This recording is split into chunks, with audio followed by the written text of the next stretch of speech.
Hello guys, in today's video I will be showing you how to turn on and off experimental on the thread and preferences or thread preferences on your account on Bluesky, easy and quickly.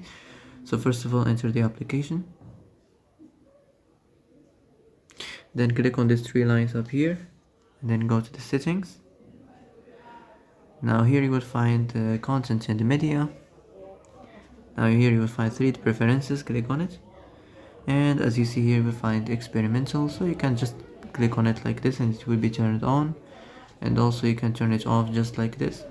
So that's how to turn on and off experimental on the thread preferences easy and quickly. So that's it for today's video. I hope this is the answer you've been looking for. If you like this video, don't forget to like and subscribe, and that's it. See you in the next video.